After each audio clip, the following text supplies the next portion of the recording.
Hey gamers, today we're going to be talking about Yokohama. Let's check it out. Now the board looks pretty busy, and it is, but it's very simple to put up. You'll just follow the instructions in the rule book. This is for a 4-player game. You'll take away tiles according to the rule book if you play 3 or 2 players.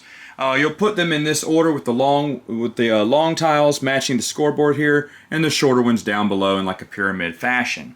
You're also going to take the back of these cards, shuffle that deck, and put one out on every little small tile here. You're going to shuffle your tech cards and put them on the 2 spots on the board that you can get the two tech cards on. Then shuffle all your order cards. You're going to give 2 out to each player, and then shuffle the rest up there on the top of the board. Each player, by the way, starts with those 2 tiles, 1 of each resource. First player starts with 3 coin. All other players start with 4.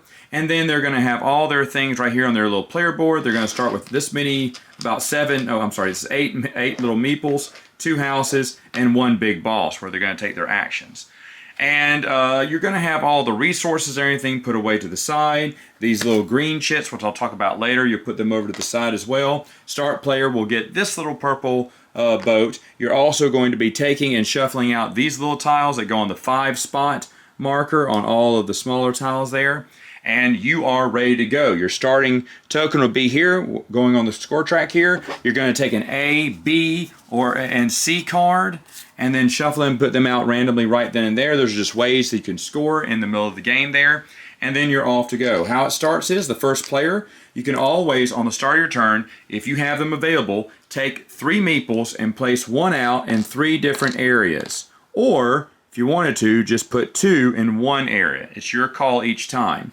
After that, on your first turn, you're going to use your little man and put him anywhere, your boss, anywhere on the board, and activate it as long as it has meeples. After you activate something, you'll remove all the meeples from there, put them over here, and then if it was green's next turn, they would put out 3 more. Here, here, and let's say here. Now, how they can move around. Let me show you how you can move around meeples. First off, when putting out your little meeple men, if the red player's boss was right there, not one of their little meeples, but if their boss is right there, I would have to pay $1 to the red meeple to put a man there. Now, I also could not go on there because I can't go on the same space as a boss. If a boss is in the middle, and let's say I wanted to make it across to get to the space, I could not go around him because I need little assistance here and here to move around the board. So if I was here and here, I could get to that tile. But if I did not, let's say I just didn't have one here, I just had one there, my only spot is to go straight through. And if that's the case, then what I have to do is I have to pay a coin to go straight through. I can't stop on there, but I still have to pay red player, in this case a coin, just to take the action there. And once again, when I've taken the action, remove the meeples, and then for next time, either put 2 on 1 tile or 3 on different tiles. That's basically how it's going to go. And then you're going to be activating all sorts of things. There's a free action at the end of your turn.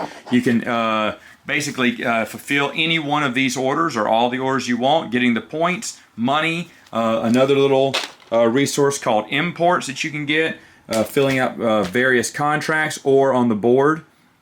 If you ever have so for instance, let me move him over here. How you know what you're going to be doing here is you count up the number of assistants and you on the board. So this is a power of 3. So in that case, I'm taking the 3rd action here. I'm taking 3 tea. Now the resources here are tea, silk, copper, and fish. Sometimes, if I go over here and let's say there's just 2 of us, well, I wouldn't want to take that action because it gets me nothing in the game. However, if I ever have a power of 4 or 5 on here, then the spaces on all of these little tiles look like a house. If it's a 5, you'll also get this token, which is a one-time thing in the game. You can pick it up and cash in. It's various rewards, meaning goods, money, or a lot of times it is another import token you can gather. And I'll explain what imports do later. But anyway, once you get to this, it has the home signal. Well, as long as you have one of your warehouses available, you can actually put them on the board. And you can only have 1 of your color on each tile. So it can be either this little house here or this little warehouse here. Now there's differences on each one, I'll explain in a minute. But then you place on the board and get that reward. So I could get 2 coin or 4 victory points. I can't place it here, those are for the big houses there. But that's something you do optionally if you have a power of 4 or 5. What this also does, it also has a +1 to activity there. So next time if I took the action, it would be a power of 4 because I have a house there. But remember, you only have 1 there on each tile there, 1 house. Other things to think about, each one of these are giving you basically different things here. As you're fulfilling these contracts, you're trying to get not matches, but basically one of each different country. There are 5 different countries that you can pull from, and getting matching is just set collection. It says they're on the board what they're going to be, however many you have of each type. If you do get doubles though, you will get one of these little tokens to use whenever you want. Basically what you do is I could utilize it and take a power of 1. You know, my guy is over here right now, but I really want some tea and he can't get to him. Maybe I want to flip this over and also do a power of 1 action here and take 1 tea home with me. Those are what these little tokens are for. And again, you must have 2 of the same country before getting one. And once you use it, it's done for the game. Now, the tiles are just various things you can do in the game. You can get, of course, all 4 resources that you see here. There's a spot to get money. There's a canal, which costs $1 to move to any other space. It helps you get around and avoid giving money to another player, is what we found in our games. There's also places you can go and buy tech. And here, and the board's very clear on any of this, if I was to go here and let's say I had 2, let's say 3 people on here, I have a power of 3. Now, if I wanted to go 1 up more in the technology, I could pay 2 coin or pay an import good. You know, you can get these import goods here. But why would you want to do that? Well, let's say at a power of 3, I can look and it'll tell you exactly where. So mine's over the research center there, but let's just use this one. You see at the top here, top left corner, they'll tell you how much they are. But then there's a plus symbol by some of these that may equate to further. So I had a number 3, and let's say I wanted to go all the way, because I have to buy from this area, that's what it says, Research Center, and I wanted to buy this ball here. But to do so, it would cost me 3 plus 1. Well, I only have 3. So in that case, I'd either have to give up 2 coin or one of those imports in order to grab that card. And once you grab a card, the rest of them slide in, making them cheaper. Same thing when you come to getting more contracts. Eventually, you start with 2, but once you fulfill them, you'll need some more. And you got 2 spots on the board where you can go to, but you'd want to go over here to this spot here. And when you take that type of action, or down here, I just saw that there's one here. Yay, on the side of the board. Depending on how many I have a mid action. What does that mean? It means I can pick from any of the cards from here down. Just because it's on high doesn't mean it's worth more. It just means I can't get my pick of any of them. Now, of course, it says here for 2 coin, or once again, an import, I could get a second contract. Again, keeping to my minimum. So I could only grab from mid below in this case. And once we fill those up, the ones from the high slide down and more are brought out. So that's basically how getting contracts and getting technology. Technology gives you certain cheats in the game. Also, these little victory point cards, you can score them at any time. When you score it, like you have to have 6 silk or 10 coin, or you have to have houses built. And as you see, there's a wrench and hammer on these. So I have to have 2 houses on the wrench and 3 houses on the wrench, 2 on the hammer. Once I do that, first player to do that takes one of their assistants, puts it there, scores the points. Everyone else scores the second place points if they do it. It's just another way to score points in the game. Other things that you can do is you can kind of get on these little tracks. I can't remember, that's the church track. That's custom management board or whatnot. And when you go here, again, you get a certain power that'll give you X amount of these diamonds for the church. Of course, it has to start with 4. So if I had 3, oh man, how do I get to 4? Well, I can pay any resource or 2 coins to go up. And you can do that as much as you want. So maybe I have 4 resources and 2 coins. I'm going up 5, 6, 7. You know, so I've got 8 now. So I can go all the way up here. I'd score 7 points. And what this little insignia means right here, it means I could place 2 more people if I have them available in my area. One of the things you want to be doing is you're going to be moving these out of your warehouse, and there are tiles that let you do that. There's a tile right here. When you see, and some of the cards will let you do this too, but whenever you see this emblem, that means that you can move stuff out of your warehouse. Now, of course, in your warehouse, not everything's free. Grabbing extra men are free.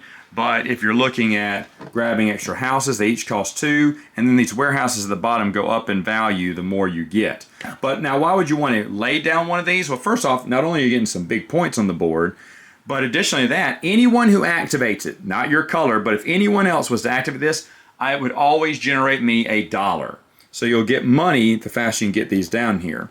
The only other, there's different things on the board here, but the only one I saw earlier was this one. This lets you do trades, and it tells you right here what you can trade: money for goods, good for money. If you just need to get something to help get one of your contracts. And this one, customs, just helps you get up on the customs track here. In fact, I think these two switch. I don't know, I may have set that up wrong. But either way, though, the board's very self-explanatory. The iconography is very easy to learn. The game can end in any one of 4 ways. You can have 4 people on the church track, or 4 people in the customs track, or someone has placed out all their houses or all their warehouses. If any of those conditions are met, then everyone will play one more. You finish the round, play an additional round, and then add up all your victory points there below. You'll add up victory points on the victory point track. You'll add up any tech who has the most leftover imports, who has the most leftover, or who has the most tech, I guess, tech cards. And then, of course, that set collection by getting different flags here. Also on your board, it also tells you that, hey, any 3 resources or 1 import or 1 unused green token or 2 coin will also count as a point. And of course, you'll score that on the track, and whoever has the most points wins. Final thoughts. What do I think about the game? You know, I've seen this game. It recently got a reprint, and I've seen this on a lot of my BGG. You know, we recommend you. People also like this game, love this game. And I kept looking, I was like, man, that board looks way too busy. It looks way too hectic. It's way too heavy. I probably won't like it. It is, at its best, a mid-weight game. And it's so much fun. There's so many things you can do. It took me a while. I was getting smoked. I was like behind by 30 points at one point before I figured, oh wait, I don't always have to fulfill orders. I can do this, I can do that, I can move this, I can do this. And I started finding a different pathway, and I did eventually win, I think by 10 at the end. So even if you're far behind, as long as you have a plan that you're moving forward to, there's so much going on. Yes, it is hard for everyone to keep in touch about, oh, do I have the most tech at the end? Am I keeping the most imports? Well, I don't want to keep the most imports because I really want to get up on like customs tracks and get some big points there. I mean, the world is your oyster when you're playing this game, and I absolutely love that. Absolutely love games that have multiple paths to victory. Shame on me for not getting this game earlier. This is easily a top 100 game, and one of all my most recent ones, this is one of my favorites right now. Super fun to play. Yokohama. I have the Deluxe Edition, by the way. I don't know if the new edition is going to have the metal coins and all the nice wooden pieces, but it should. Just adds to the experience. All right, gamers, that's it for now. Until next time, you know what to do. Game on!